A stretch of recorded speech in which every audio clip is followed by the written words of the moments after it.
उपदेष्ट्रे मे गुरवे दैवताय च प्राप्याय प्रापकायास्तु नमः श्रीनिधये नमः। नमो वेंकटेशाय।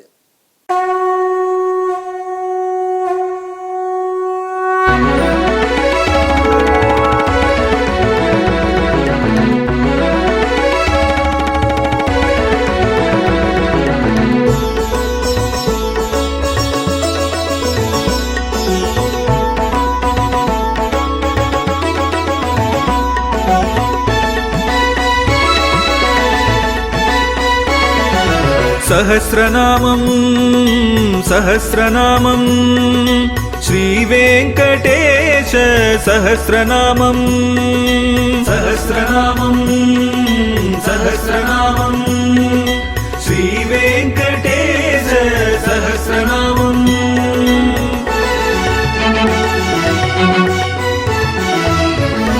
உலகில் கலிவினை தோஷம் அகற்றும் நாமம் சஹஸ்ரநாமம். உயர்வுகளை வாழ்வில் அளிக்கும் நாமம் சஹஸ்ரநாமம். திருமலையில் தினம் அர்ச்சனை நடைபெறும் நாமம் சஹஸ்ரநாமம். திருவேங்கடனின் தரிசனம் காட்டும் நாமம் சஹஸ்ரநாமம். सहस्रनामं सहस्रनामं श्रीवेङ्कटेश सहस्रनामं सहस्रनामं सहस्रनामं श्रीवेङ्कटेश सहस्रनामं।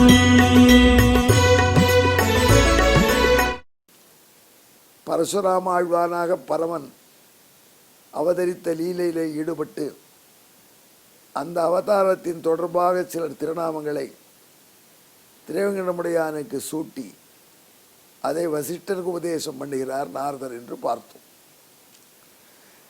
இப்பொழுது அந்த நாமாவில் ஒன்றை அனுபவிக்கப் போகிறோம். இது 183வது திருநாமமாக அமைகிறது.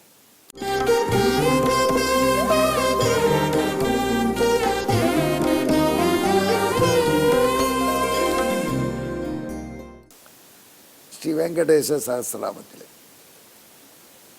கிருதவீரியன் என்பதாக மாபெரும் மன்னன். அவனுக்கு பிள்ளை பிறந்தான். அவனுக்கு அர்ஜுனன் என்று பெயரிட்டார். அர்ஜுனன் என்பது தர்மபுத்திரனுடைய தம்பிக்கல்லவா பெயர்? ஆமாம், அவன் 2வது Arjunan. Arjuna second. George 5 George 4 Arjuna second. அவன் 2ஆம் ராஜராஜன்லாம் சொல்கிறாங்க. இந்த மாதிரி அதனால்தான் வித்தியாசம் தெரிவதற்காக கிருதவீரியன் பிள்ளையான அர்ஜுனனை கார்த்தவீரிய அர்ஜுனன் என்று சொல்வார். கே அர்ஜுனன் அவன், சன் ஆஃப் கார்த்தவீரியா. நம்ம Arjunan B Arjunan, son of Pandu. இப்போ நம்ம கே அர்ஜுனனை பற்றி சொல்கிறோம். கிருதவீரியன் பிள்ளையான கார்த்தவீரியன் அர்ஜுனன் அவனே நல்ல போர் வீரன் இயற்கையாக இருந்தாலும் அவன் தத்தாத்திரேய முனிவரை அடிபணிந்து அவருக்கு சிஷ்யனாக இருந்தான். அவர்கிட்ட ரொம்ப பக்தி வச்சிருந்தான். தத்தாத்திரேய முனிவர் என்பவர் அத்திரி மகரிஷிக்கு மும்மூர்த்திகளும் பிள்ளையாக பிறந்தார்கள் என்று ஒரு வரலாறு உண்டு, கேட்டிருக்கேள். அவருக்கு பிரம்மா, பரமேஸ்வரன், நாராயணன் மூவரும் பிள்ளையாக பிறக்க வேண்டிய கட்டாயம் வந்தது.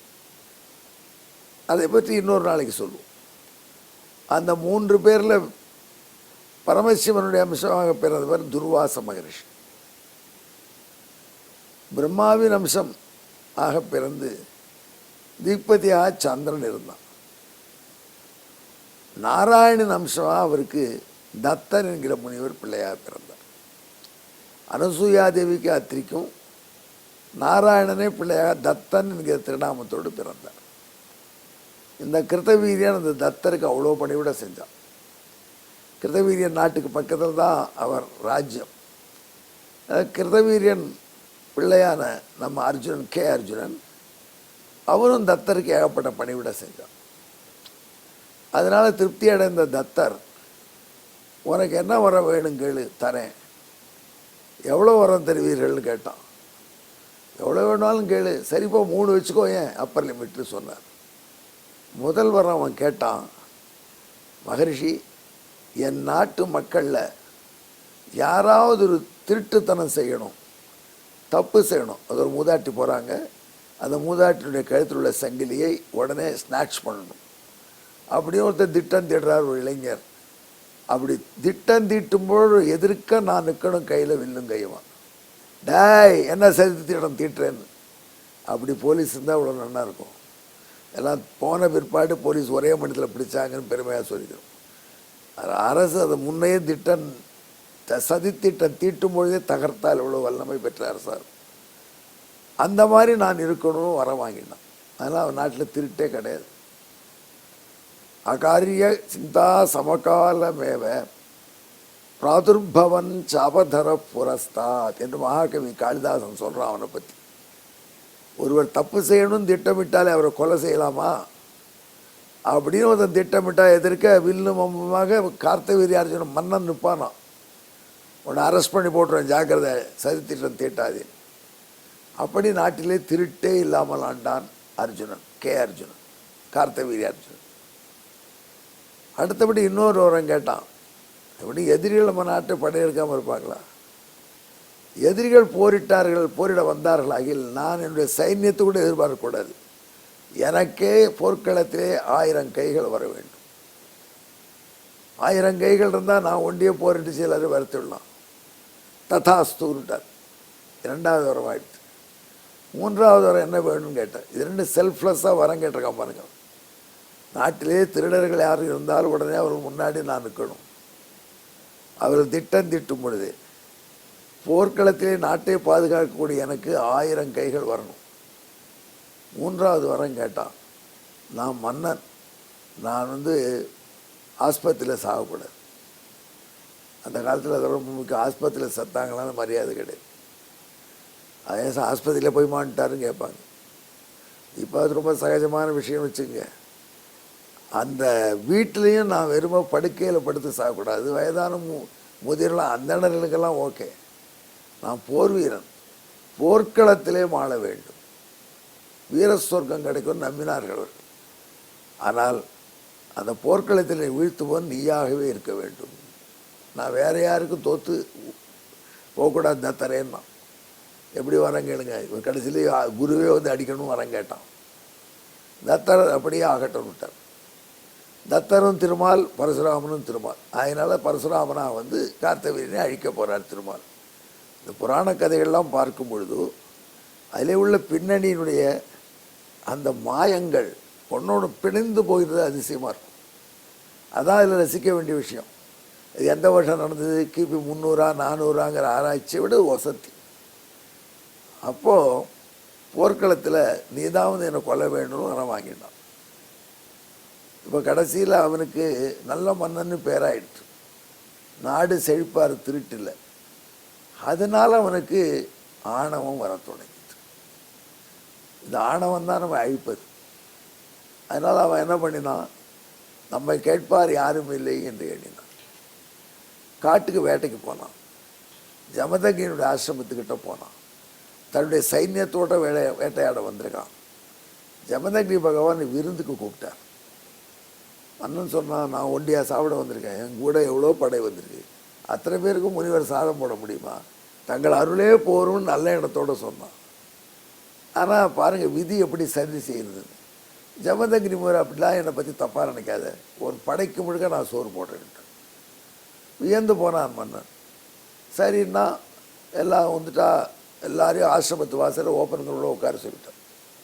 அடுத்த முன்னாடி அங்கே ஒரு ஷாமியானா, யார் போட்டாலும் தெரியாது, பெரிய ஷாமி, அத்தனை பேர் அதுக்குள்ளே இருக்காங்க. அத்தனை பேருக்கு நாற்காலி. இப்போ சில அரசியல்வாதிகள் சொல்கிறாங்க, மீட்டிங் வந்தீங்கன்னா நாற்காலி வீட்டுக்கு எடுத்துகிட்டு போயிடலாம் அப்படின்னு. அட்லீஸ்ட் நாற்காலி வாங்குற காசு மிச்சம்னாவது உட்காந்துப்பாங்கன்னு நினைக்கிறாங்க. அது ஒரு ஷாமியானாவை போட்டு உட்காத்தி வச்சிட்டார். இந்த டெல்லியில் இந்த கல்ச்சர் இப்போ கூட இருக்கும். டெல்லி நகரத்தில் அதிசயப்படுவேன். நான் கவர்மெண்ட் குவார்ட்டரில் இருந்தேன். பக்கத்தில் ஒரு மைதானம். கார்த்தால கிளம்பரிச்சு ஒன்று இருக்க, சாயங்காலம் திரும்பி பறிச்சு பெரிய ஷாமியானா விருந்து நடக்கும். திருமண விருந்து, திருமணத்தை ஷாமியானா நடக்கும். மறுநாளை காலத்தில் இருக்காது. அப்படி சீப்பாக பண்ணுறாங்க அவர். அந்த மாதிரி பெரிய ஷாமியானா போட்டார். எல்லாரும் உட்கார சொன்னார். உங்களுக்கு என்ன வேணுமோ கேளுங்களோ, முன்னாடி சாப்பாடு வரும்ட்டார். சர்வர்லாம் வரல. அவர் பென்சிலை காயில் வச்சுன்னு என்ன வேணும் அப்படிலாம் கேட்கல. உங்களுக்கு என்ன வேணுமோ கேளுங்க, உங்கள் நினைங்கள் முன்னாடி வந்துருட்டார். நினைத்தேன் வந்தாயிரம் அவங்கவுங்க டிஃபன் வந்துடுச்சு. ஒரு இடியாப்பம் கேட்டால் இடியாப்பம், தேங்காய் சட்னி கேட்டால் தேங்காய் சட்னி, தேங்காய் பால் கேட்டால் தேங்காய் பால், யார் கொடுக்குறதுல வந்து குவியர். இப்படி ஒரு ராஜா இருந்தால் எவ்வளோ சௌக்கியமாக இருக்கும்னு நினச்சான் கார்த்தவீரியன். முனிவரே தங்கள் இந்த வல்லமைக்கு யார் காரணம்னு கேட்டான். முனிவர் அதை பற்றி என்ன விருந்து சாப்பிட்டீங்க போகிறான்ல, இல்லை தெரிஞ்சுக்கணும்னா, இதான் என்னுடைய பசு. ஒரு பசுமாடு வச்சுருந்தார், காமதேனு கன்றுக்குட்டி. இந்த பசு எனக்கு கொடுத்துருக்காங்க பரிசாக. இது அக்னிஹோத்ரி. அக்னிஹோத்ரின்னா இங்கே நினைப்பீங்க அக்னிஹோத்திரம் பண்ண முனிவருக்கு அக்னிஹோத்ரின்னு பேர். அக்னிஹோத்திரத்துக்கு தேவையான பால் கறப்பதற்கு அவர் வைத்து கொண்டிருக்கிற பசுவுக்கு அக்னிஹோத்ரின்னு பேர். இந்த அக்னிஹோத்ரி தான் எனக்கு எல்லா உதவியும் செய்கிறதுன்னு சொன்னார் ஜமதக்னி. உடனே மன்னன் கேட்டான், அது எனக்கு கொடுத்துருங்களேன்னா. ஏன்னா உங்கள்கிட்ட இருந்து நல்லாகும், எங்கள் மாதிரி ராஜா இருந்தால் அடிக்கடி சாதம் போடுவோம், ஏழை எளியர்களுக்கு பேணலாம் அப்படின்னா. நல்ல விஷயம் இருந்தால் அதை நேஷனலைஸ் பண்ணுற மாதிரி ராஜா கேட்கலாமா? முனிவர் சொன்னார், இந்த பசு எனக்குன்னு கொடுத்தாங்கப்பா, இந்த பசுவை போய் நான் அக்னிஹோத்திரத்தை தான் பயன்படுத்துகிறேன். உன்ன மாதிரி நல்ல மன்னவன் வந்தான், திருட்டு புரட்டு இல்லாமல் நாட்டை ஆள்றேன்னு உனக்கு விருந்து கொடுத்தேன், இதோடு அதை விட்டுடுப்பார்னார். இல்லை இந்த பசு தான் எனக்கு வேணும், உனக்கு 1000 பசு தரேன்னா. இல்லைப்பா முடியாதுன்னார். அவன் கவர்ந்துட்டு போயிட்டான், பசு திருடின்னு போயிட்டான். சாயங்காலம் பரசுராமன் வந்தார், ஜமதகிரியின் பிள்ளை. பொட்டியில் பசு இல்லை, அதுக்கு புல் கொடுக்க வரவர் இல்லை. என்னப்பா பசு எங்கன்னா, நான் என்ன பண்ண வேண்டாம், ஏழை முனிவன் மன்னனும் பிடிக்க போயிட்டான். மன்னர்கிட்ட வந்து இருக்கிறார். 1000 கை கார்த்தவீரியை பார்த்து அரைகோல் விட்டுறார், மன்னா பசுவை கொடு. முடியாது, என்ன பண்ணுவேன், கொடுக்கலன்னா அபகரிச்சு பார். உடனே பரசுராமன் அந்த பசுவை அபகரிக்க போனார். மன்னன் தன் பிள்ளைகளோடு அவரோட போருக்கு வந்தான். 1000 கைகள் வந்தன போரில். 1000 கையை விட்டு அவனை கீழ்ச்சி போட்டான். அவனுடைய விருப்பம் நிறைவேறிடுத்த கதையில் பார்த்தீங்களா, ஓலோ பெரிய கார்த்தவீரியன். அவனுடைய கார்த்தவீரியன் முடிவு வந்துடுத்து ஒரு நாள், அது தெரிஞ்சுக்கணும் எல்லாரும். சரி, கார்த்தவீரியனுடைய தவறுக்கு தண்டனை ஆச்சு. பரசுராமன் பசுவோடு புறப்பட்டான். ஆகையினால் பரசுராமனுக்கு கார்த்தவீரிய விதாரணன் என்று பெயர். அதை ரசித்து வசிஷ்டர் சொல்கிறார்.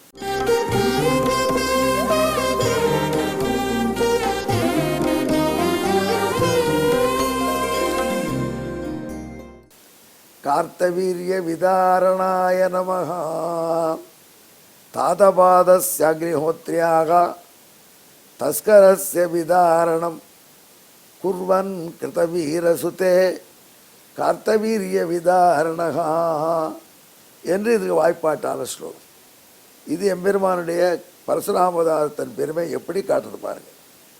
அப்பேற்பட்ட பரசுராம ஆழ்வானாக அவதரித்து கார்த்தவீரியனை தொலைத்த எம்பெருமானை ஒரு விடம் தியானம் பண்ணுங்கள், தீய எண்ணங்கள் நமக்கு வராது.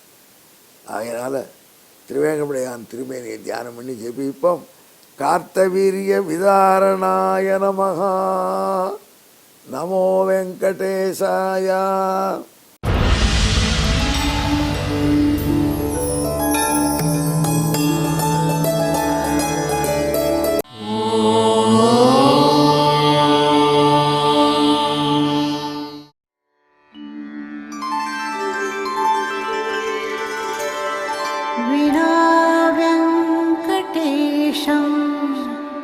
ननाथो ननाथः सदा वेङ्कटेशं स्मरामि स्मरामि. हरे वेङ्कटेश प्रसीद प्रसीद. प्रियं वेङ्कटेश प्रयच्छ प्रयच्छ.